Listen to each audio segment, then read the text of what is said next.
Sebenarnya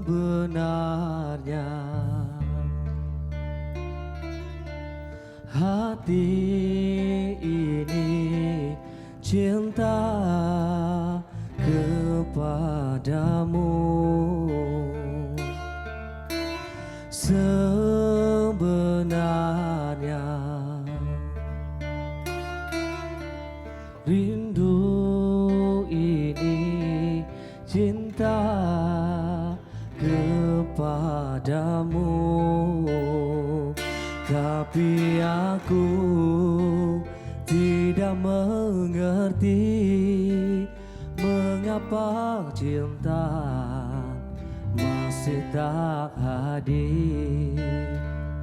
Tapi aku tidak mengerti mengapa rindu belum berbunga.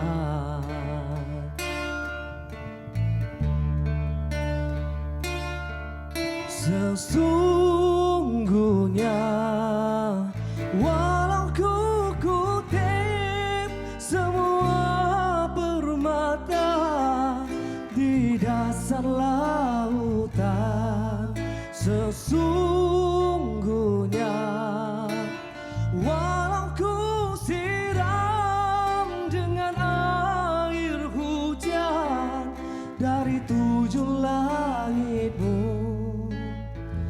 namun cinta takkan hadir, namun rindu tak akan berbunga jika tidak mengharap rahmatmu, jika tidak menagih simpati padamu ya Allah. Tuhan, hadiahkanlah kasih-Ku kepadamu.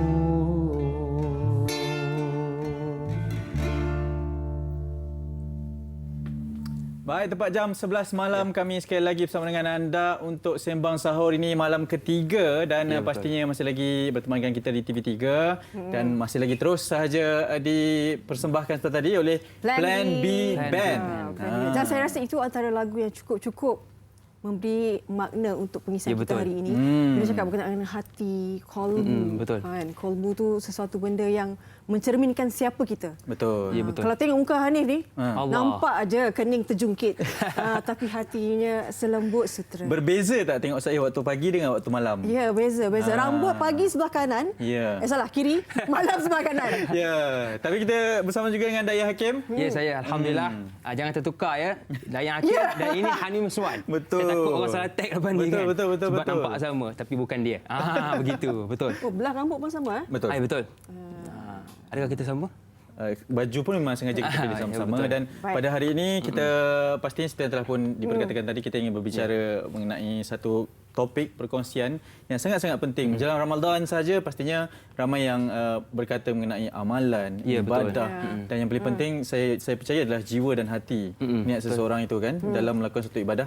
Ya. Dan hati itu sebenarnya menjadi raja kepada tubuh kita, kan? Ya. Kalau seseorang itu hatinya baik, maka baiklah dia. Ya, betul. Kan? Kalau hati itu hitam hatinya, wallahualam. Ya, betul. Saya setuju dengan Fariha dan Hanif yang cantik dan segak keduanya. Jangan lupa BN 100 ya. Terima kasih adik. PM tepi. Terima kasih baik. adik, abang bangga dengan pujian adik. Alhamdulillah. Bila sebut tentang kehidupan kita ni, kita tak lari daripada dua aspek. Yang pertama aspek luaran dan yang kedua aspek dalaman. Ramai orang hari ini dia lebih fokus kepada penjagaan luaran berbanding dalaman. Dia takut kalau muka dia nampak hitam, kulit dia nampak kusam, bau macam pekasam, asam-asam Melaka tu. Tapi dia tak fokus kepada penjagaan dalaman yang kita panggil hati tadi. Right. Dan hati-hati juga. Kita nak wawarkan juga ni berkenaan dengan kita ada media sosial juga Instagram, Sembang Sahur TV3 dan juga jangan lupa saksikan kami secara live, FB live di FB kami Sembang Sahur TV3 dan boleh juga titipkan sebarang komen sebab semalam bila penerbit eksekutif kita komen tu masing-masing jadi seram tu sebab bos tengok tapi tak apa itu menunjukkan tanda sokongan anda dan kita mahukan anda dan mungkin juga boleh melihat pada satu aspek dalam ibadah bulan puasa ini. Ya, betul. Ramadan kan kita nak bercerita mengenai jiwa. Bagaimana ingin menunjuk sebab kadang-kadang bila kita nak melakukan sesuatu dengan niat untuk mengajak ke arah kebaikan tapi kita fikir kita takut datang riak pula kepada jiwa kita. Betul. Dan yang melihat tu pula takut ada perspektif yang berbeza. Bagaimana kita nak menangani perspektif sebegini, Da'i? Okey, bila sebut tentang riak ni, dia datang dari dalam kan. Kena dengan tajuk kita bersih jiwa. Sebenarnya saya teringat satu hadis Nabi yang sangat popular. Kalau saya baca pun mungkin Fariha dah ni, hadis ni macam pernah dengar. Kita cuba. Biasa Fariha dapat teka Fariha. Innamal a'malu Okey, tak dapat teka. Okey, innamal a'malu binniyat. Iaitu sesungguhnya setiap perbuatan itu berdasarkan niat. Okey, kalau tengok hari ini kita mengajak kepada kebaikan, kadang-kadang datang riak. Dan riak ini suatu sifat yang kalau kita nak buang dan kita nak orang kata datangkan sifat yang ikhlas, cara dia ialah buat selalu. Lagi kita contoh kita sedekah kan. Kita sedekah datang riak, alamak riaklah pula. Lagi sedekah, baca Quran, alamak riaklah pula. Lagi baca Quran, nak solat sunat, datang riak, lagi solat sunat. Sebab apa? Bila kita buat selalu, contohlah buat selalu, bukan Ramadan pun tetap baca Quran, bukan Ramadan pun tetap sedekah, sampai satu masa orang tak ada baca Quran. Tak ada orang pun. Baca je lah. Kan? Sebab apa? Dah terbiasa. Benda yang terbiasa kita akan buat walaupun tak ada orang. Jadi jawapan dia kena selalu dengan amal baik. Tapi kalau zaman sekarang ni, Da'i, Hakim, kita dah terbiasa dengan ni. Media sosial. Netizen kita betul. tu kan. Macam ni je kalau kami kerja, tengok gambar amboi labuhnya, tudungnya tapi Allahu tengok Akbar. perkataan Allahu Akbar. Jadi dapat bagaimana surprise pun kita rakam betul tak? Ya, betul. Kan? Contoh. Okey. Itulah. Kalau tengok media sosial ni antara platform yang kita boleh gunakan untuk tambah atau pahala atau dosa kita. Sebab media sosial ni boleh katakan semua orang ada media sosial. Macam Hani jangan cakap lah, Farihan jangan cakap lah, jutaan follower kan. Amin. Saya tambah 100. Okey, tambah 100. Itu yang kita tunggu tu. Betul. Kalau tengok media sosial ialah tempat orang melihat, orang mendengar dan orang mengikut. Sebab itu saya kata tadi, media sosial platform nak tambah dosa, tambah pahala. Kau nak tambah dosa, kau post benda yang tak elok. Orang tengok benda tak elok, dia dapat dosa, kau pun dapat dosa. Kau tulis, kau buat video benda tak elok, orang dengar, dia dapat dosa, kau confirm dapat dosa. Dan benda yang baik, kalau kau tulis, kau buat video yang baik, orang tengok, orang dengar dan orang ikut, dia dapat pahala, kau confirm dapat pahala. Jadi media sosial hari ini, gunakan follower yang banyak seperti mereka berdua ini untuk tambahkan pahala. Saya tambah lagi 100. Tambah itu yang kita dia rasa dah bersih pula jiwa dengan tazkirah awal ni. Tapi ini sebelum kita berbicara lebih lanjut, sebab saya suka tadi pendengaran, penglihatan dan hati. Ya, betul. 3 perkara ni yang penting juga telah ada dalam Al-Quran kan, antara 3 ni. Nanti kita berbicara lebih lanjut itu. Tapi ini setiap hari kami kita nak warakan juga berkenaan dengan pembabitan Ustazah Ustaz Zarifi. Marah pula dia malu Ustazah. Kita suka ni sebab menunjukkan bahawa yalah sebab kadang-kadang kita tersasar. Manusia. Jadi kalau niatnya baiklah ya, bersihkan jiwa tu. Ustaz Zarifi turun padang untuk bersama-sama dengan anggota-anggota petugas bersihadapan untuk melakukan satu misi operasi sanitasi. Yalah sekarang kan musim COVID-19 ini. Ya, betul. Jadi turun ke padang dan kita nak saksikan apa yang dilakukan oleh Ustaz Zarifi. Silakan. Jom saksikan.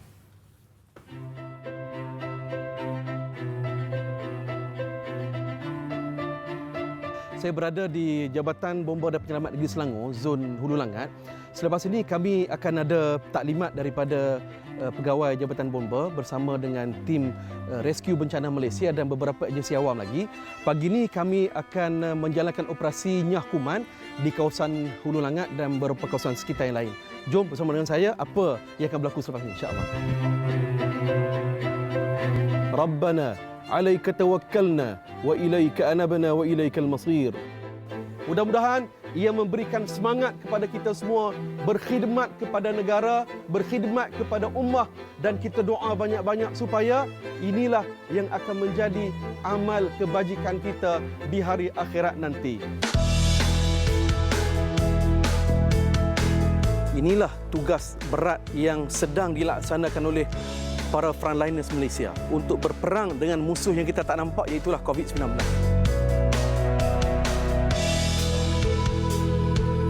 Pertama kali merasai pengalaman ini, alhamdulillah, mudah-mudahan dapat memberikan satu pengalaman baru. Subhanallah, bila saya memakai pakaian khas PPE tersebut, ya Allah, berlapis-lapis pakaian yang kita pakai itu, yang pertama pastinya panas, ya, panas. Satu operasi sanitasi awam akan dilakukan sebentar lagi. Tuan-tuan dan puan-puan diminta memberi kerjasama sepenuhnya ketika operasi ini dijalankan.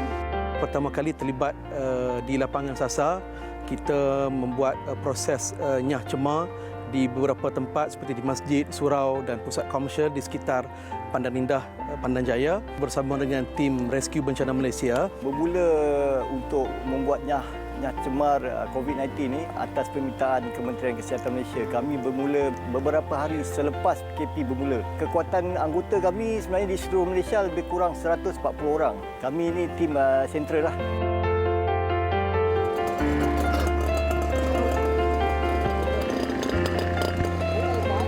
Peralatan tersebut kita kena angkat, kemudian kita menyemburnya. Saya merasakan selepas 4 jam kita membuat kerja-kerja berikut, waktu itu datang cabaran yang sangat besar, iaitu kita rasa dahaga dan panas yang amat sangat. Sekarang ini masjid dan surau masih belum boleh beroperasi. Jadi kita terasa sangat hiba dan rasa sedih kerana masjid dan surau lah tempat kita bersalat jamaah, kita membaca Al-Quran, kita berzikir dan kita mendengar tazkirah dan kuliah sebelum ini. Bila kita tengok masjid dan surau tak boleh masuk, lepas tu ada tempat-tempat yang surau masjid ada wabak, rasa kadang sampai tegak bulu roma lah. Dia macam mana nak rasa sesuatu yang bagi saya sangat sedih lah. Kita rasa takut kerana ancaman COVID-19. Rasa perasaan ketakutan tu patutnya sebagai satu amanah. Rasa tanggungjawab, hilang rasa ketakutan tu dengan niat untuk bantu. Saya akan teruskan apa saja operasi yang dilakukan demi untuk menyumbang bakti saya untuk negara. Walaupun saya tak dibayar apa sekalipun, tetapi nyawa, jasa, badan saya adalah untuk Malaysia. Inilah masanya saya sebagai rakyat Malaysia nak berbudi kepada negara saya, pada masyarakat, pada umat Islam. Ya Allah, ini pengorbanan yang sangat tinggi yang dilaksanakan oleh pihak Frontliners Malaysia. Apabila kerja yang berat ini dilaksanakan seikhlas mungkin, tentu sekali ganjaran dan nikmat daripada Allah Subhanahu Wa Taala juga akan Allah kurniakan setinggi-tingginya kepada pihak khususnya frontliners yang mereka ikhlas berjuang untuk negara.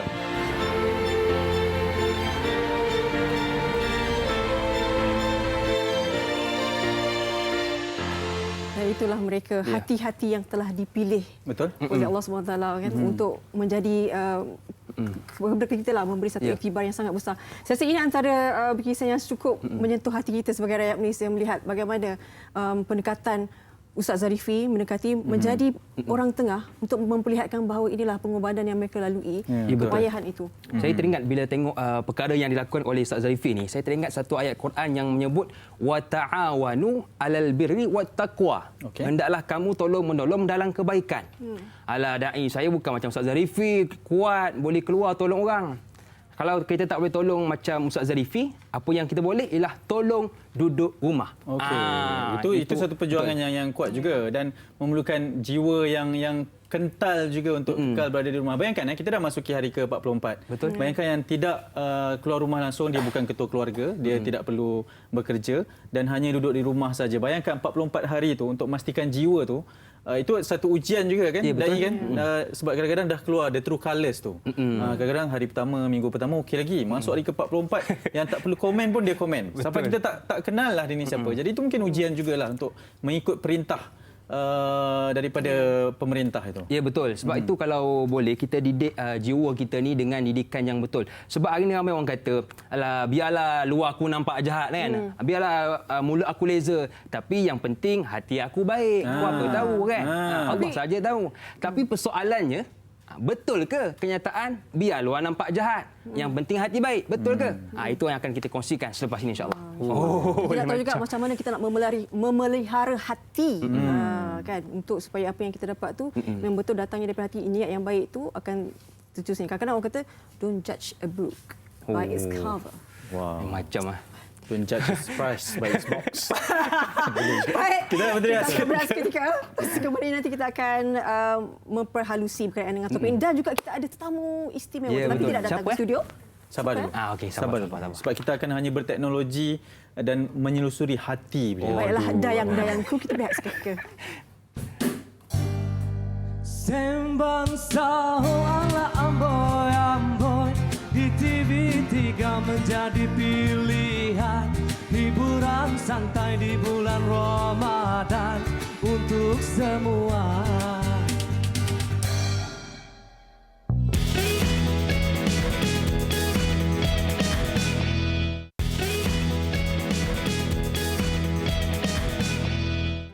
Sembang sahur ala amboi-amboi di TV3 menjadi pilihan, hiburan santai di bulan Ramadan untuk semua. Ya, kembali semula di Sembang Sahur dan Ala jangan lupa amboi-amboi. Amboi-amboi. Saya sukalah yang empat amboi-amboi tu je. Itu je. Sebab dia cakap amboi. Okey, kembali. Baik. Suka cara cakap ya. Baik. Jangan lupa saksikan kami di Facebook, Facebook Live, apa nama, Sembang Sahur TV3. Sembang Sahur TV3. Sebab kalau tengok di kaca televisyen, mungkin hanya boleh tengok saja kan. Di FB boleh titipkan komen juga. Dan boleh share mungkin. Share kepada Tapi rakan-rakan. komen yang Komen yang baik-baik saja. Oh, tak boleh kalau yang nakal-nakal sikit tak boleh? Yang nakal kan? kita akan... Tapi bahasalah kot. Ya, betul. Okey. Sebab apa yang kita tulis tu akan menjadi saham kepada kita lah kan. Pastikan apa yang kita sembang pada malam ni, sembang, orang kata sembang ilmu. Dan komen pun komen yang ilmu supaya apa? Saham masuk ke Sebab dalam komen akaun yang kita. baik-baik. Kalau Kemon tu kita Kemon lah. Kita kenalkan siapa yang bersama kita, tamu istimewa yang sangat menarik ini. Sebab dia juga pasti saya percaya ada satu perkongsian yang sangat-sangat boleh terkesan lah. Sebab kita dah banyak kali mendengar perkongsian, membaca perkongsian daripada tamu istimewa kita. Silakan. Ya, kita nak bersama dengan Ameng. Hello, Assalamualaikum. Waalaikumsalam. Pak Haji. Pak Haji. Waalaikumsalam. Allahu Akbar. Ni dah tarawih. Tadi buka apa? Tadi berbuka apa? Berbuka biasanya saya makan nasi dagang lah orang Terengganu. Oh, nasi dagang tu. Buat seni. Beli online. Sebab kita macam dengar ketang-ketung dari petang tadi. Beli melalui Barisan Harapan. Dahsyat Pak Haji. Terima kasih kami ucapkan bersama dengan kami di Sembang Sahur. Ya, terima kasihlah memilih saya pada hari ini. Baik, anda lah yang terpilih Alhamdulillah. untuk tajuk Bersih Jiwa. Ya. Bersih jiwa. Amboi. Macam ni. Macam kurang bersih lagi. Allah Akbar. Tak, mungkin kita nak bertanya sebagai permulaan ni, Ameng boleh kongsikan sedikit sebab kita tahu ada transisi perubahan yang dialami oleh Ameng dan apatah lagi sekarang ni bulan Ramadan, mungkin boleh kongsikan sedikit perubahan tersebut dan sekarang bagaimana kehidupan Ameng? Ya. Kehidupan saya sekarang alhamdulillah lah. Boleh dikatakan sangat tenteram lah. Sangat tenteram, tak ada gangguan daripada benda-benda yang tidak diingini. Saya sekeluarga pun sihat sejahtera dan tak ada lagi kata ancaman-ancaman daripada benda-benda yang tak baik lah. Alhamdulillah, mungkin daripada penghijrahan saya tu membuatkan benda-benda yang tak baik tu macam segan sikit lah nak menghampiri kan. Macam dia sendiri yang takut, saya pun tak mencari dan benda yang tak baik pun tak mendatang lah. Alhamdulillah. Tapi sebelum tu saya minta maaf lah tak dapat pergi studio. Oh, tak apalah. Tak apa. Malam-malam tak apalah. Saya sebenarnya takut nak pergi sana. Kenapa takut? takut dan segan. Jangan macam tu, kami di studio ni jangan takut-takut lah. Kami takut tak ni. Okey, tak apa. Diharapkan hari ini jelas lah. Nak tanya juga sebab untuk melakukan perubahan, penghijrahan itu kan satu jihad yang besar. Bukan senang. Bukan senang. Dan bersih jiwa ni juga berkait rapat dengan hati kan. Untuk berubah itu mungkin Aming sendiri boleh kongsi dengan kami dengan penonton semua. Begini, dia bermula apabila saya terkena satu musibah. Dia itu diibaratkan kehidupan dunia ini rasanya memang begitulah zahirnya. Kalau kita tak teratuk, tak mengadah orang kata. Kalau kita tak sakit, tak insaf. Dan kalau kita tak terkena sesuatu yang boleh menyusahkan kita ni, kita rasa macam kita ni hebat, macam kita ni tak akan datang apa-apa masalah lah. Tapi apabila satu masalah datang tu baru kita ingat kepada pencipta lah. Begitulah rutinnya sebagai seorang manusia ni. Lebih-lebih lagi bagi seorang yang Muslim lah. Dan saya kerana peristiwa hitam yang terpalit pada diri saya satu masa dahulu di mana saya dipenjarakan selama 8 tahun. Dan juga saya pernah menerima sebatan rotan sebanyak 10 sebatan. Membuatkan saya jadi insaf. Di mana saya rasa apabila saya dikenakan dengan hukuman tu, seolah-olah hidup saya gagal lah. Dan tidak mustahil bagi seorang penghuni penjara ni boleh menjadi penghuni neraka. Itu tidak mustahil saya rasa. Mana saya dah masuk penjara, rasanya tak mustahil untuk saya kalau teruskan dengan cara hidup saya yang dahulu, tidak mustahil untuk saya pergi kepada neraka kalau saya mati insya-Allah. Dan daripada situlah saya berfikir pada diri saya sendiri bahawa saya memerlukan satu perubahan yang positif lah. Di mana saya tak boleh lagi mengulangi cara hidup yang lama, kerana cara hidup yang lama itu akan menyebabkan saya gagal di dunia dan juga akan gagal di akhirat. Jadi saya mula mendekatkan diri kepada Allah. Di mana sebelum ini saya menjauhinya, dan saya mula mengambil pendekatan untuk mengembalikan kepada amalan-amalan seorang Muslim yang sejati lah gitu. Betul. Aming melihat kepada perubahan tersebut, dari mana datangnya kekuatan jiwa tersebut? Sebab saya rasa yang paling sukar adalah untuk berdepan dengan gelora jiwa kita tu kan. Betul. Kita nak berdepan dengan suatu perubahan ni. Macam mana timbulnya kekuatan jiwa tu sendiri? Dia tak dinafikan. Ada dua cabang. Kita akan menjadi seorang yang baik. Kita akan menjadi seorang yang banyak pengaruh yang tidak baik juga ada di situ. Sebab dalam penjara ni yang macam jenis orang yang terlibat dengan jenayah. Termasuk sekali dengan orang-orang yang hebat-hebat dalam jenayah yang mana kita boleh belajar lah. Pasal senjata, pasal merompak, kita boleh belajar pasal memproses dadah contohnya. Dan di situlah pilihan kita terletak. Dan apa yang menyebabkan saya boleh berubah ni boleh dikatakan banyak faktor jugalah, bukan satu faktor lah. Di antaranya faktor yang utama, kesusahan dalam penjara tu. Kesusahan hidup dalam penjara tu menyebabkan saya serik, itu satu. Dan juga sebatan rotan, kesakitan sebatan rotan tu juga boleh menyebabkan saya serik. Dan yang paling penting sekali apabila kita tengok keluarga kita berada di luar dengan keadaan susah, dengan anak yang kecil, dengan pergubanan daripada keluarga, dengan susah payah dia orang, dengan maruah dia orang tercalar kerana perbuatan kita. Faktor-faktor yang menyebabkan saya rasa saya perlu berubah lah. Dan saya perlu berubah dan saya perlu menebus kembali apa yang telah saya lakukan kesilapan itu. Ketika dijatuhkan hukuman 10 sebatan tu maknanya dalam satu masa 10 sebatan? Dia dalam satu masa sekaligus lah, 10 sebatan tu sekaligus. Dia punya maksimum sebatan ni adalah 20 sebatan sekaligus. Wow. Dia kalau mana bawah daripada 20 tu memang serentak lah. Dan selang antara satu sebatan ke satu sebatan tu dalam 10 ke 20 saat saja. Tak lama lah. Dia tak lama. Dalam kalau proses 10 sebatan tu mungkin dalam masa 2 minit ataupun 2 minit setengah macam tu dah. Dan dia sebat di tempat yang sama. Di punggung kita dia tempat yang sama. Wow. Tak ada tempat lain. Tak dapat kita nak bayangkan walaupun kita nampak Aming tersenyum je. Memang sakit, dia sakit sangat. Itu yang menyebabkan saya jadi takut lah. Jadi takut dengan hukuman, takut dengan dengan apa yang saya akan dapat kalau saya buat salah lagi. Okey, betul. Baik. Aming, kita akan bersama dengan Aming. Moga kekal jangan pergi mana Tuan Haji. Duduk bersama dengan kita, moreh-moreh depan-depan. Kalau ada nasi dagang tu, sipas sikit bawah. Okey, boleh. Mantap wah. Kita dah mantap. Kita nak tengok ini video ni lagi mantap ni. Betul tak Hakim? Hakim dah sengih-sengih senyap. Betul. Saya dengan nasi dagang saya rasa Allah Akbar. Awak pun nasi dagang juga. Nasi dagang punya. Mantap bawah. Kita ada ni bingkisan apa ni? Saya tak boleh cakap. Tak boleh cakap Tak boleh cakap. Sebab bingkisan ni memang akan naik saham dia.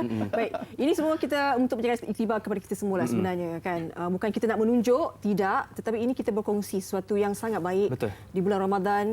Bersihkan hati kita. Kita sama-sama lihat apa yang telah dikongsikan oleh bersama dengan Hanif Miswan. Nasi dagang.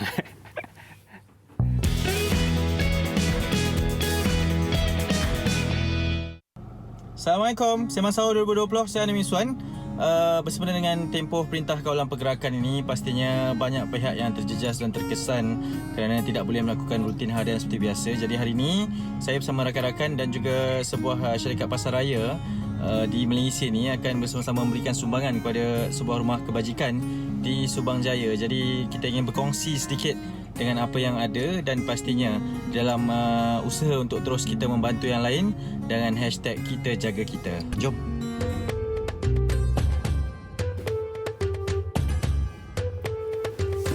Hello, hi everyone. Hello, how are you? I'm good. How are you? Good. Okey, saya dah sampai di pusat penjagaan LMC di Puchong ni dan kami bersama dengan anak-anak ini. Mereka memang duduk di dalam ni saja dan sekarang kita nak bagi sumbangan yang diperlukan. Dan inilah sedikit sebanyak yang kita bantu. Ni ada coach ni di belakang. Mereka bertanggungjawab dan rakan-rakan saya duduknya. Dan ni adik-adik tersebut. Your name? Nuansi. What? Sisi. Sisi. You? Sun Yi. Sun Yi. Adam, is it? Yeah. How old are you? I'm 18 years old. What sports do you play? Sisi? Swimmer. I'm a stage swimmer. Really? Yes. Paralympic. Very good, very good. The badminton. You play badminton? Yeah. Wow, very good.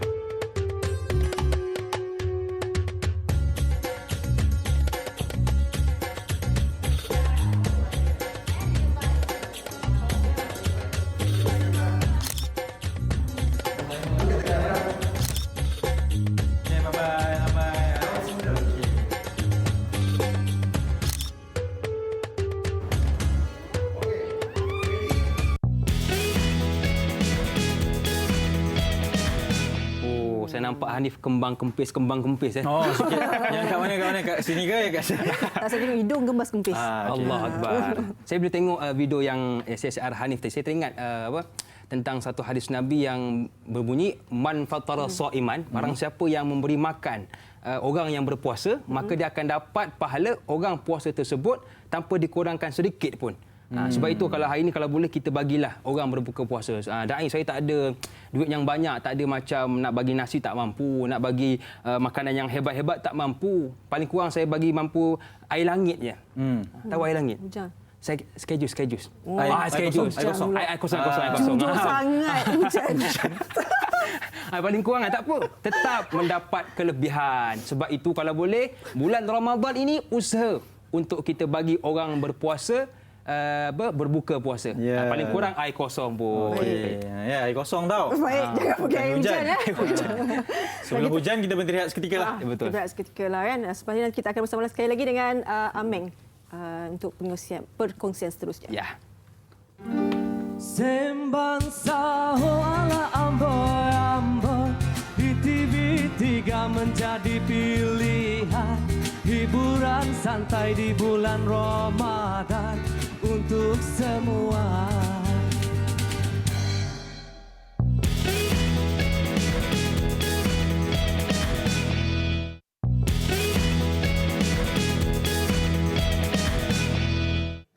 Sembang sahur ala amboi-amboi di TV3 menjadi pilihan, hiburan santai di bulan Ramadan untuk semua. Baik. Alah, amboi. Okey, amboi-amboi. Kita nak bersama sekali lagi dalam Sembang Sahur. Bersih jiwa adalah topik yang kami kongsikan. Bukan saja kami bertiga tetapi kita masih lagi bersama dengan Ameng. Ya. Pak Haji kita. Tengah moreh ke tu? Ameng. Baik, Pak Haji tengah sibuk nampaknya.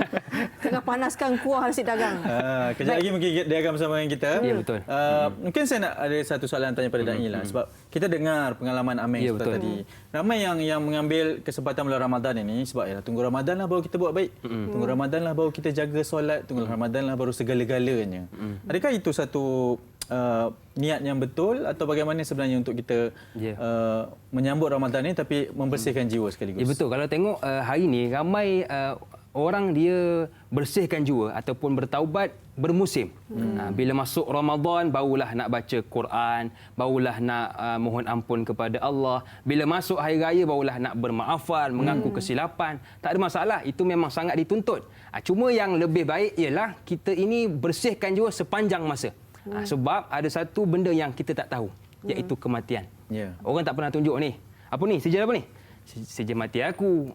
Kau pernah mati? Dah. Terkejut orang. Sebab itu tentang kematian semua orang tak tahu. Jadi bila sebab kematian kita tak tahu bila tarikh kematian, sebab itulah kita kena sentiasa bersihkan jiwa. Barangkali mungkin esok, barangkali mungkin lusa. Sebab ada orang dia terlantar atas katil. Betul. Kan? 3 tahun terlantar, datang. Beda, apa khabar? Alah, begitulah Limah. Sakit beginilah. Tahun depan datang lagi. Apa khabar? Beda, beginilah Limah. Tahun depan datang lagi. Apa khabar? Beginilah. Kia pula datang. Tahun keempat tak datang pula Cik Giah ni. Mana pula Cik Giah? Rupanya Cik Giah sudah meninggal. Cik Bedah ni yang terlantar dalam 4 tahun di atas katil tetap hidup. Yang Cik Giah ni datang melawat meninggal. Jadi teruskan bersih jiwa sepanjang masa. Itu yang diberi sakit dah ada dah simptomnya. Betul. Kita ni yang tiba-tiba sihat walafiat ni wallahualam macam mana kan. Baik, Aming, Pak Haji. Ya, saya. Hilang mana Pak Haji? Pergi mana? Moreh ke? Saya pergi beli prepaid. Bicara prepaid tu hilang Muncul gambar. balik, tolong muncul balik gambar tu. Beli prepaid ya. Lama lah kita tak dengar beli prepaid ni zaman tu. Baik. Okey, kita bercakap bila Aming Aming dah melalui satu fasa yang pastinya yang membuatkan Aming berubah dan sebagainya. Tapi bila hari ini Aming kan, macam mana kita nak memastikan bahawa momentum kita itu sentiasa dipelihara? Maknanya kalau kita nak berubah, ada orang dah berubah dah tapi sekerat jalan. Bagaimana nak istiqamah kata? Istiqamah tu. Istiqamah. Ya. Macam ikut dia. Betul. Ya, betul. Betul. Dia kalau nak kira istiqamah, sampai sekarang pun orang tak percaya lagi dengan saya sebenarnya. Terang saya cakap. Termasuk keluarga saya pun ada jugalah, setengah-setengah keluarga saya ni ada seorang dua lagi yang tak percaya. Dia kata itu sekejap je tu kan. Nanti dia balik tu, nanti dia ambil barang balik dia kata kan. Tapi bagi orang yang tak faham, bagi orang yang tak pernah melalui kisah duka ni, mungkin dia tak berapa tahu apa yang kita alami kan. Bak kata orang berat mata memandang, berat lagi bahu yang memikul sebenarnya kan. Saya ni dah melalui satu fasa yang sangat tragis lah dalam hidup. Betul. Di mana anak saya yang paling kecil pun hampir diserahkan kepada kebajikan masyarakat masa tu. Gara-gara saya kena masuk penjara kan, tak ada orang nak jaga anak. Ya, betul. Sehingga kan anak saya tu Jabatan Kebajikan Masyarakat nak ambil. Sampai begitu sekali. Dan itu merupakan satu tamparan yang cukup hebat lah. Sebab kita, kadang-kadang kita berpoya-poya ni, sebenarnya niat kita untuk suka-suka saja kan. Itu bukan niat kita nak serius. Kita tak tahu bila satu benda tu datang, boleh menjadi satu benda yang besar. Sehingga boleh menyusahkan semua pihak. Dan apabila memikirkan benda-benda yang telah saya lalui, jadi saya nekat dalam hati saya. Yang penting nekat. Mula-mula sekali niat kita kan. Jangan kata kita hanya lafaz di bibir. Yang penting niat kita di hati. Kenapa orang kata saya sekarang nak berubah, tapi sebenarnya di hati dia kita sendiri kita tahu siapa kita kan. Hati kita sebenarnya tak nak berubah. Cuma mulut kita tu nak berubah sekadar untuk mengaburi pandangan orang aja kan. Yang penting sekarang ni niat saya nak berubah bukan untuk orang, bukan untuk sesiapa. Saya berubah kerana saya tak nak lagi buat silap. Ya, betul Aming. Tapi bagaimana dengan... Tak nak lagi buat silap. Dan dari situ saya mula mengubah cara hidup saya lah. Di mana saya membuang, boleh dikatakan saya minta maaf di sinilah kalau ada kawan-kawan saya yang dahulu ni, yang rasa tersisih. Memang saya sengaja menyisihkan kawan-kawan saya yang dahulu ni. Kawan-kawan yang sama seperjuangan dalam dunia gelap saya ni, saya sisihkan memang. Dan bila dia orang telefon, saya tanya, kau masih begini-begini tak? Dia kata masih lagi. Kalau kau masih lagi begitu, kau masih lagi membuat aktiviti lama, kau jangan telefon aku cakap. Sehinggalah kau dah berhenti, kau dah berubah, kau telefon aku akan terima kau, insyaAllah. Jadi begitu. Perjuangan juga tu. Itu satu situasi yang sangat sukar juga sebab bagaimana kita nak menjaga hati kawan, tapi pada masa sama kita nak menjaga kita juga. Betul. Tetapi kita bila sampai tahap kita kena menjadi satu manusia yang berani menghadapi kebenaran. Tapi bagaimana kalau macam tadi Amin cakap kan, kita nak berubah, Amin berubah. Tapi ada juga setengah keluarga ni dia macam pandang serong kepada kita. Jadi kepada Amin, Amin ambil benda tu untuk lebih mendekati atau menjauhi keluarga yang menolak kita ni. Sebenarnya masa saya nak berubah tu, saya tak fikir pada orang lain. Saya tak kisah orang nak terima saya ke, orang tak nak terima ke, orang nak caci saya ke, orang nak mengata saya ke, orang nak pulau saya ke, saya tak kisah. Yang penting nama itu saya masa tu adalah saya dengan Allah saja. Saya dengan Allah. Nama itu saya dengan Allah. Saya dah banyak melakukan dosa, melakukan maksiat, saya dah banyak tinggal solat. Dan ada juga kadang-kadang tinggal puasa. Jangan beritahu orang. PM. Tapi yang penting saya sebenarnya masa tu saya dah tak peduli dengan manusia. Yang saya peduli, saya nak betulkan saya dengan pencipta. Saya nak betulkan saya dengan Allah. Dan saya nak kembali kepada jalan yang benar. Sama ada orang ni kalau kita ikut pepatah kan, nak tutup mulut tepayan memang tak boleh. Dan bukan semua orang yang suka dengan kita ni. Ya, betul. Walaupun kita sebagai artis kan, bukan semua minat kita. Ada orang yang tak minat, ada orang yang minat kan. Dan kita jangan ambil pot benda tu. Sebab kadang-kadang benda-benda yang macam tu boleh melemahkan semangat kita untuk meneruskan perjuangan. Baik. Tetapi bermulanya apabila saya niat saya nak bertaubat nasuha. Saya bertaubat nasuha ketika hari pertama dalam penjara saya dah bertaubat nasuha. Di mana saya mula ambil air semayang, saya mula-mula sekali saya sembahyang taubat. Saya sembahyang taubat dan di situlah saya merasakan kenikmatan sebenar taubat yang sebenarnya, di mana ketika saya sembahyang taubat yang pertama saya mengalirkan air mata sehingga membasahi baju saya lah ketika itu. Sebab kita berada seorang diri di dalam bilik penjara yang kecil dan usang tu menyebabkan kita rasa seolah-olah kita rasa dah terpinggir, sehingga saya rasa seolah-olah saya berada di dalam liang lahat lah masa tu. Dan saya betul-betul bertaubat dan di situlah saya mula menggantikan sembahyang saya setelah saya tinggalkan. Dan saya menggantikan puasa. Dan saya menggunakan sembahyang 5 waktu, solat 5 waktu. Dan saya juga mengerjakan sembahyang sunat yang lain. Sembahyang istikharah. Jadi satu perjuangan lah ya. Perjuangan yang Amin lakukan. Dan yang paling penting sekali saya mula mendekati diri dengan Al-Quran lah.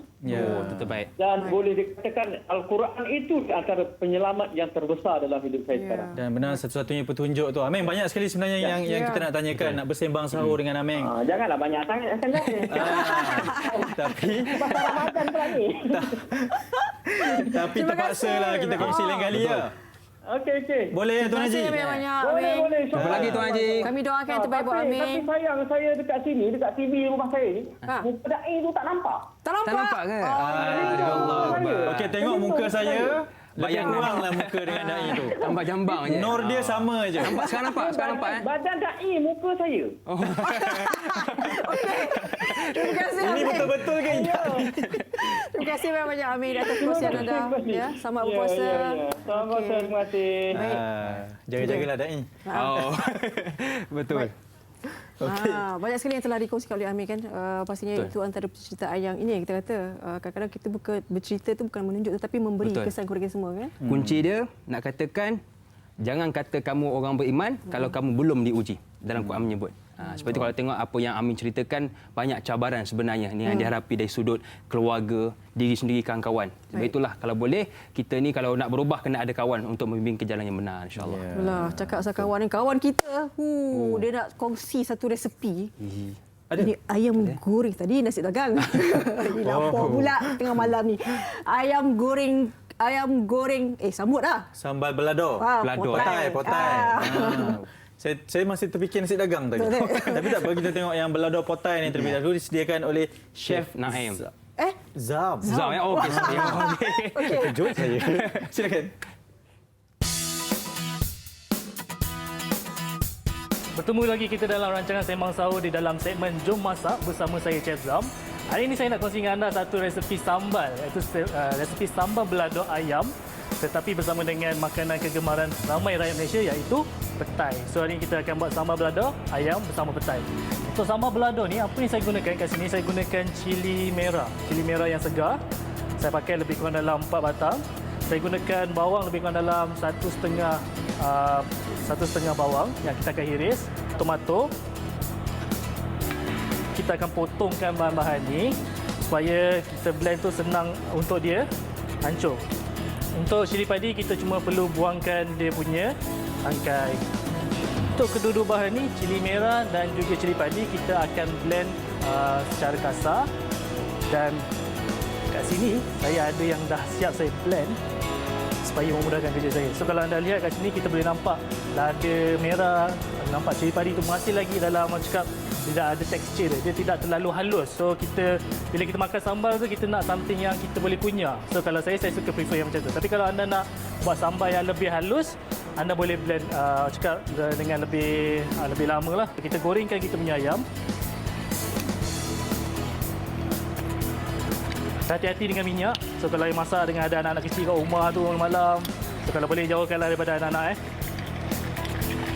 Ayam ni kalau goreng, biasanya kita ambil masa lebih kurang dalam 15 ke 20 minit untuk dia betul-betul masak.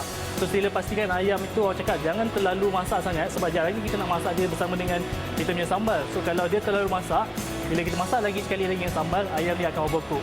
So kalau boleh, ayam ni 3/4 masak, dan nanti bila kita masak dengan sambal, dia akan fully cook. Okey, ayam yang kita goreng pun dah, orang cakap, dah hampir masak. Kalau saya suka color dia macam ni, color dia brown. Kalau boleh nampak, color brown macam ni. Dan kita dah boleh angkat, keluarkan ayam kita.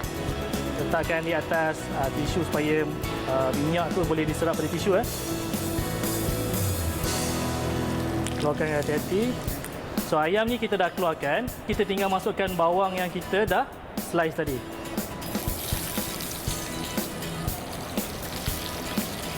So apa yang kita perlu buat, kita tumiskan bahan bawang ni sehingga layu. Selain daripada itu, kita akan masukkan juga tomato. Tomato ni apa yang kita perlu buat, kita cuma potong dalam bentuk wedges. Dan kita akan letak dalam kita punya sambal bila last sekali. So kita tumiskan bawang. Okey, bila bawang dah start mula layu, kita terus masukkan kita punya bahan yang kita telah pun kisar tadi. Dan kita tumiskan bahan kita ni sehingga lada tadi masak. Kemudian kita akan masukkan kita punya ayam dan bahan-bahan yang lain. Dan kita akan masukkan sedikit kita punya sos ikan, lebih kurang dalam 1 sudu.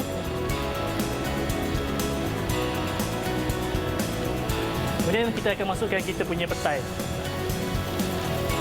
Okay, kita tumiskan. Saya akan masukkan ayam yang telah pun kita goreng tadi. So tak semestinya kalau saya ajar pakai ayam, anda kena pakai ayam. Tapi kalau anda nak pakai ikan pun boleh, nak pakai udang pun boleh, terpulang pada cita rasa anda. Okay? So kita letakkan sedikit season, kita letakkan garam dengan gula. Garam jangan terlalu banyak sebab kita dah pakai sos ikan. Sos ikan tu ada rasa masin. So sini saya letak sedikit secubit gula. Saya letakkan secubit garam.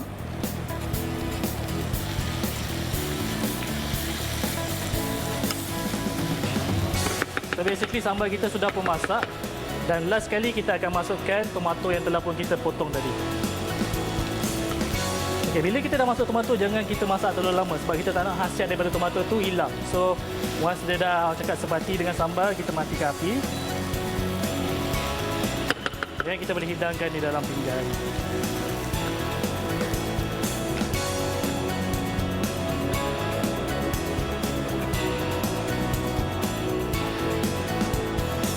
Baiklah, inilah resepi sambal ayam balado bersama dengan petai. Saya ucapkan selamat mencuba.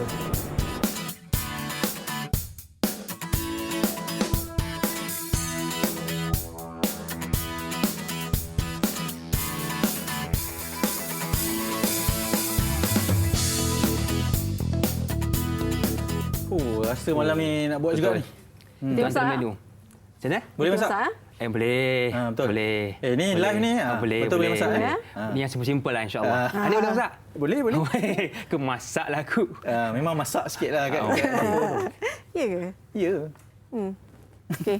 Baik, itu yang perkongsian mengenai dengan ayam balado potai.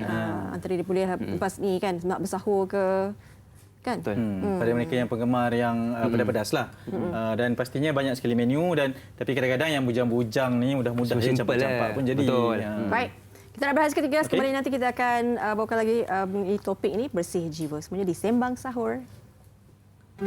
Sembang Sahur ala amboi di TV3 menjadi pilihan, hiburan santai di bulan Ramadan untuk semua.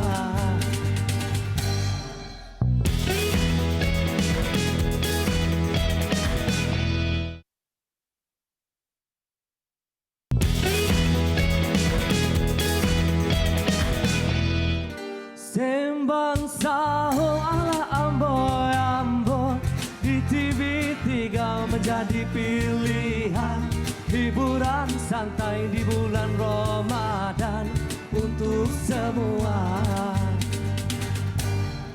Baik, kembali bersama kami di Sembang Sahur, dah memasuki blok terakhir. Dah sikit saja lagi nak habis. Maksudnya sikit lagi kita nak mungkin tidur sekejap, bangun tahajud dan kemudian bersahur. Tahajud Alhamdulillah. Semalam saya tengok tahajud. Allahu Akbar. Bukan terkejut Sikit lah. Mungkin Hakim boleh kongsikan juga. Saya keliru lah Hanif. Hakim masa tu cepat. Okey, macam mana kita macam Aming tu dah melalui satu fasa. Dah bagi satu ini dia yang kalau lalui dah berubah. Tetapi antara kita ni yang tidak melalui fasa-fasa itu macam mana kita nak berubah? Pendekatan yang boleh kita ambil. Okey, kita apabila kita nak berubah, pendekatan yang perlu diambil ialah mendekati orang yang alim. Sebab orang alim datanglah ilmu yang betul dan amalan yang betul. Dan sebenarnya untuk kita berubah senang. Nak kekal dalam perubahan, itu sangat susah. Betul tak? Betul. Sebab itu kalau boleh hari ini dia kena ada peringatan, dan peringatan itu datang daripada sahabat kita. Sebab itu dalam Quran sebut wazakir fa inna dzikra tanfa'ul mu'minin. Bagi peringatan, sebab peringatan itu bermanfaat bagi orang mukmin. Sebab itulah bila kita nak berubah, jumpa guru. Dan dalam perubahan, nak kekal dalam perubahan, kena ada peringatan iaitu sahabat kita. Sebab kadang-kadang orang sebenarnya tahu je kelebihan selawat, kelebihan istighfar, kelebihan tahajud, contoh kan. Alhamdulillah. Tahu je. Cumanya tak buat bukan sebab apa? Sebab terlupa. Sebab itu kena ada reminder. Contoh dekat belakang keluarga. Beda, jangan lupa selawat, kau tu banyak dosa. Jadi sebelum masak, selawat Allahumma salli ala Muhammad, Allahumma salli ala Muhammad. Kena ada peringatan. Baik, sangat menarik, sangat padat dan sangat tepat, dan kita harap agar segala perkongsian ini dapat juga meresapi anda yang berada di rumah tersebut. Baik, kita dah berada di penghujung rancangan. Terima kasih banyak-banyak. Teruskan nanti menyokong kami di Sembang Sahur, di IG kami dan juga di Facebook. Jadi kita jumpa minggu depan, hari Selasa, Rabu dan Khamis. Silakan Plan B dengan lagu penutup mereka. Assalamualaikum, jumpa lagi. Bye.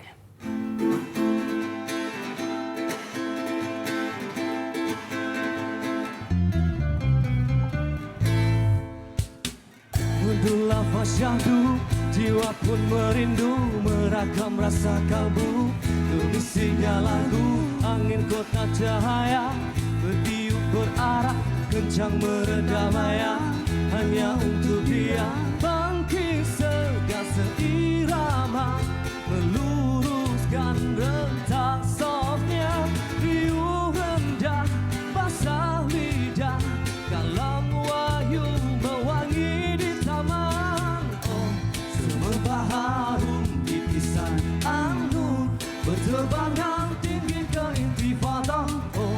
Merentas misi risalah suci, mewangikan taman yang dicemari. Gemas siang malam, alunan suara burung turut bernyanyi.